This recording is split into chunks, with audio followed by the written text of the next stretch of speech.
Zolani Tete is injured. Zolani Tete. He hurt his shoulder. Zolani Tete. He had to pull out of the fight. Zolani Tete. Now they're looking for a replacement. He's injured.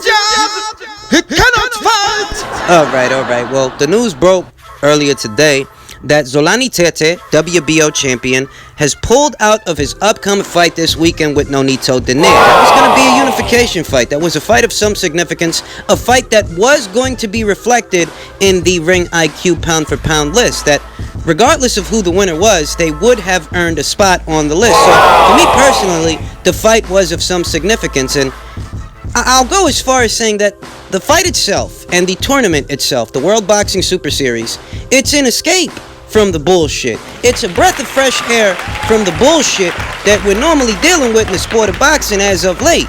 You know, the whole Luis Ortiz, news broke that the amount of money that Luis Ortiz turned down wasn't just $4 million, it was about $5 million. And that what he was requesting to go through with the fight was double that amount. And the way it breaks down, once you do the math, that's saying that Luis Ortiz was requesting what is 20 times his highest recorded purse to have a fight with a guy whose name he can't even seem to keep out of his mouth. No, right? I mean, that's how it breaks down. You do the math. Luis Ortiz's highest recorded purse is $500,000. Well, if you're requesting $10 million to go through with the fight, that's roughly 20 times what you accepted to fight Deontay Wilder. So if you're so fucking desperate to fight Anthony Joshua, why is there such a huge gap in between what you accept for Wilder and what you're willing to accept for Joshua? 20 times more. The relevance of this is, the World Boxing Super Series and this upcoming fight between Zolani Tete and Nonito Donaire, for me personally, it was an escape from all that. The tournament format of the World Boxing Super Series secures that any participant is pitted against the best available competition. Thus, you don't end up in these kinds of Luis Ortiz, Anthony Joshua kinds of conversations, situations. It's a tournament where you get the boxing without the bullshit. So for me personally, the fact that Zolani Tete, he's injured, he hurt his shoulder and he's got to pull out of the fight, it's disappointing. Now, I'm not attacking Zolani at all. If the guy got injured and he can't participate, it is what it is. You can't fault him for it. Shit happens. Christ's sake, I picked Zolani Tete to win this semifinal. I anticipated that ahead of this semifinal, Zolani Tete was going to become a unified champion. So I don't think he was pulling out of the fight because, he just didn't want to fight. I genuinely believe, the guy got injured. I think it's as much an inconvenience to the people at the World Boxing Super Series as it is to him. I don't think he was trying to skate and get out of the fight. I think it's a fight that he would have won had he not got injured. So it's genuinely disappointing because I reiterate, the tournament and its tournament format, it's an escape from the usual bullshit that we have to deal with as boxing fans. Guys like Luis Ortiz demanding dollar amounts that they've never earned, cannot earn with anyone else. The tournament format and just the way the entire tournament breaks down, you get to enjoy the best parts of the sport of boxing without having to deal with just all of that self-entitled bullshit. So for me, it's genuinely disappointing. This news coming on the heels of the news that Luis Ortiz was definitely pricing himself out. I mean, without a shadow of a doubt, if there were any doubts before, I think that those doubts can be left behind now. That guy, he didn't want that fight. And what he was doing was using that guy's name to self-promote himself. We'll talk a little bit more about that later. Now back to Zolani Tete's injury and him pulling out of the fight. They called on Stephon Young. Who's that? One of the contenders that's featured on the card. Stephon Young, guy with a professional record of 18-1, southpaw. And they've gotten him to replace Zolani Tete so that they can salvage the co-feature, the co-main, which features Nonito Donaire. And I gather that the rhyme and the reason behind that might be that Zolani Tete is a southpaw, and so is Stephon Young. Thus, Nonito Donaire, having been in preparation to face a southpaw, it's negligible if Stephon Young is up for the challenge, if he's up for the task. And you know what, he might be, because it's a world title opportunity. Gonna have to get a look at this kid ahead of this weekend's fight, because who knows if he could upset Nonito Donaire. Just the fact that Nonito Donaire has made it to the semifinal under these circumstances where he's lucky. Ryan Burnett, he ends up getting injured, then all of a sudden Zolani Tete, he ends up getting injured. Who knows if either Stephon Young will upset the plans for Nonito Donaire, or Nonito Donaire's streak of good luck that he's having, this run of good luck that he's having, might see him getting into that final. Who really knows? But I'll tell you, we're definitely going to have to get a look at that Stefan Young kid to see just what exactly is Nonito Donaire going to be dealing with. Because anything can happen. With boxing news and boxing itself being so fluid, just about anything can happen. We move on to the recent development, the recent news that broke. That Luis Ortiz, I discussed it, that he wanted $10 million to take the fight. And I can't tell you just the level of hypocrisy that we're seeing here. The level of hypocrisy, I mean, if I had a Geiger meter to measure the overall toxicity levels of these hypocrites, because their behavior is just borderline toxic to the boxing fans and to the sport itself, that these guys, not but a few weeks ago, Luis Ortiz himself said that if things don't work out with Jarrell Miller, he's willing to step in and fight Anthony Joshua for just about any amount of money. That's what he said. Nobody made him say that shit. He volunteered that shit. He said that shit. So you can turn around once the opportunity finally presents itself and start asking for 20 times what is 20 times your highest purse. Bruh, you ain't want that fight. If it wasn't obvious before, it sure as hell is now that Luis Ortiz ain't want that fight. They never wanted that fight for him.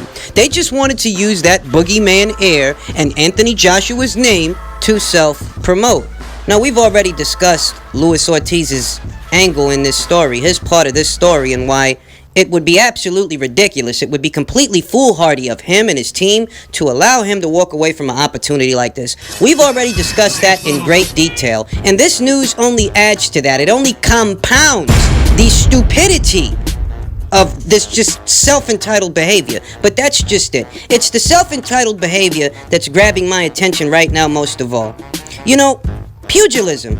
Pugilism is prize fighting.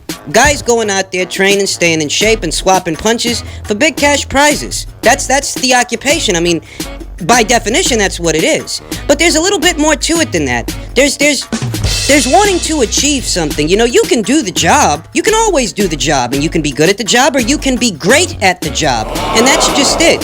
That what we're seeing, the behavioral patterns that we're seeing from certain guys that are on a certain side of the street are arguably some of the most underachieving fighters in the entire sport of boxing. Take Deontay Wilder. He could be making an attempt, an endeavor to become the next great undisputed American heavyweight champion. But is he really interested in that? His track record says otherwise. And according to him, he's not even willing to have that fight for anything under 50%, in spite of the fact that you ain't even worth that. You don't earn that, not on your own. But you get around this guy, you start getting self-entitled. Gimme. That you don't even care about the other belts because you're happy with the one belt that you got. And that's enough for you. Underachieving. Luis Ortiz has never been a full-fledged world champion. The most you've done is win a baby belt and be stripped of it subsequently thereafter for testing positive for performance-enhancing drugs. That's the most you've done. This guy that has never been a world champion doesn't headline his own events. Normally earns far less than what he's getting offered. This guy don't want to be a world champion because if you did, you got a world title opportunity right there in front of you. You got a world title opportunity, a career high payday. You get to fight in the mecca of boxing, Madison Square Garden, in front of 17,000 people. 17,000. Better than an undercard. But you'd walk away from all that because of your self-entitled demands. Demands that, you know what, when you look at those demands, it's almost like you're deliberately sabotaging yourself, that you're sabotaging the opportunity yourself. Now, why would someone do that? Well, it's because they don't really want that opportunity.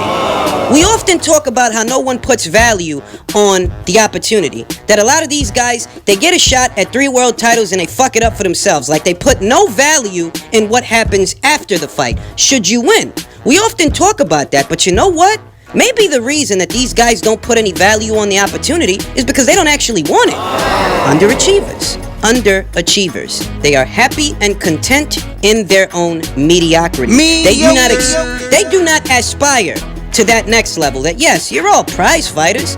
You're all going out there swapping punches for prizes. But there's more to it than just that. There is legacy. There are the stories that old men tell in barbershops, having seen some of the greatest athletes they've ever seen swap punches with each other because they were willing to do it. They were willing to take those chances. They were willing to take those risks. Not just for the cash prizes, but for what it means to them personally. There's guys out there that, yeah, of course they want to make their money. Of course they do. But there's also the level of personal achievement, your integrity. integrity, your legacy, that when you walk away from this sport, you can look back and say, I did great things back there. I wasn't just there. I wasn't just a part of the conversation. I was the conversation. There are those kinds of guys. But Luis Ortiz, Deontay Wilder, those fighters that are on that side of the street, it's not just limited to them. A lot of those fighters that are on that side of the street, not all of them, but a good amount of them. Mediocre. Them guys aren't aspiring to that kind of stuff, you understand? They're not aspiring to be looked upon as legends in the years to come. And you can see that from the moves that they're making now. Here and now, when they're in their prime and they're at the doorstep, the precipice of greatness. They choose to underachieve. Mediocre. And what's even more bizarre is you have fans, people in the boxing community that are actually supporting this kind of behavior. The most I can say To surmise this shit. is that if this situation between Ortiz and Joshua, if it came at the cost of anyone, it came at the cost of Luis Ortiz most of all. Anthony Joshua already has an entire country behind him, not limited to a country, but he already has his own country behind him, and that in and of itself has been enough to catapult him, cause a meteoric rise in his career that neither he or Deontay Wilder or any of those guys on that side of the street, they don't know that level of success and they may never achieve it. You understand? So that guy's good. That guy's good. This situation not working out is not coming at a cost to him. He gonna be alright. But Luis Ortiz, who's 40 years old, do you really think that you can afford to turn down these kinds of opportunities for what could be? I say it again. If this comes at a cost to anyone, if this entire situation not working out came at the cost to somebody, it really came at the cost of Luis Ortiz. The fans will forgive Anthony Joshua, whoever he decides fighting, because they know it's not his fault. He didn't tell Jarrell Miller to load himself full of fucking gear. Jarrell Miller's the one who really fucked it all up for everybody. So the average person with a functioning brain cell, they ain't gonna blame Joshua for that shit. They just gonna say, look, he gotta fight who's willing to fight. He offered Ortiz a lot of money. Ortiz ain't wanna take the fight in spite of talking all that motherfucking shit.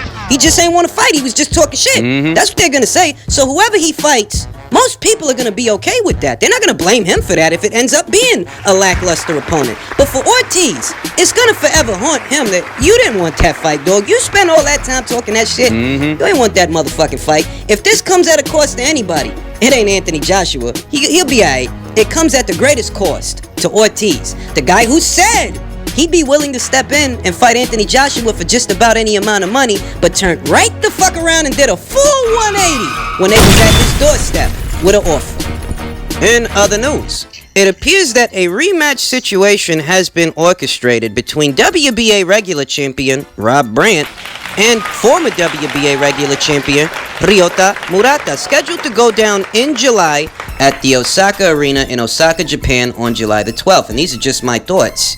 Usually when you see a rematch orchestrated, it's because there's still unfinished business left from the first fight. That the first fight was so close that regardless of what the judges score it, the first fight would have been so close that it could have went to either man. Thus, a rematch is needed for catharsis. Catharsis for the fighters and catharsis for the fans. Whereas the first Rob Brant versus Murata fight, that was Clear-cut issue. one-sided beating. That was a decisive victory for Rob Brant. So for Rob, I don't really know if the necessity is actually there to have to fight Murata again. For him, it's not there. Now, for Murata, it is a little different. I'm sure that he might want to run it back. He might want the opportunity to avenge that loss. And given his celebrity in his own backyard, given his celebrity in Japan, it's conceivable that the fight itself, the rematch, could be of considerable value. A chance for Ryota Murata, who's a celebrity in his backyard, to avenge the loss on his own soil, in front of his own fans. That might have been the rhyme and the reason as to why they put this thing together, even though, myself, I don't necessarily see a need for the rematch. Not really. At least not for Rob Brant. Even more interesting is that I don't think enough time has passed, for Ryota Murata in particular. I don't think enough time has really passed to where he's had the opportunity to improve on certain problem areas. That Ryota Murata, in spite of being an Olympic gold medalist and showing some promise as a professional early on, he still showed some problem areas as well, along with that promise. That he's a bit upright, he's a little bit robotic, he could stand to be a little bit more fluid with his punches and work off the counter. Essentially, I think it's a bit too soon for Murata to think that a rematch would go any different than the first fight did. You haven't even had enough time in action to improve upon what lost you the first fight. So ahead of a rematch, it's hard to imagine that it would go any differently than the first fight did. And what I think is going on here is that the people over there at Top Rank, along with Murata's handlers, what they may be doing is looking to capitalize on whatever is left of Murata's celebrity. You understand that after that punishing loss, if they plan on making any money with this guy, any money out of this guy, they need to capitalize on it now before it all just fizzles out. And a rematch situation affords them that opportunity. A rematch, not here in America, but over there in Japan, where Murata's worth money, okay? Understand that Murata's a celebrity in his backyard, and a rematch between him and Rob Brant is worth far more money in Japan than it is here in America. You stage that fight here in America, it's any fight USA. But you stage it over there in Japan, and it's an event. It's the chance for their guy to avenge that loss. Trust me, it's worth more money, hence staging it over there instead of over here. At the same time, Murata's future is uncertain. Look at the punishing loss that he took. So if you intend on making any money with this guy and out of this guy, now would be the time to do it. It's a risky situation, and it's questionable whether or not it's too soon for the rematch overall. But there is money in it, so I see the rhyme and the reason. I see why they chose to stage this thing in Osaka, Japan. Now, I'll reiterate, I don't think enough time has passed for Murata to improve on his game and become a better fighter, thus having a better chance in a rematch. I don't think enough time has passed to where that's what's going to happen. It's hard to give Murata any kind of odds to win the rematch when the first fight was not competitive. It was one-sided. So it's hard to imagine he's going to do any better in a rematch. But that's what's going on. So in July, at the Osaka Arena on the 12th, keep your eyes peeled for the Ryota Murata versus Rob Brant rematch.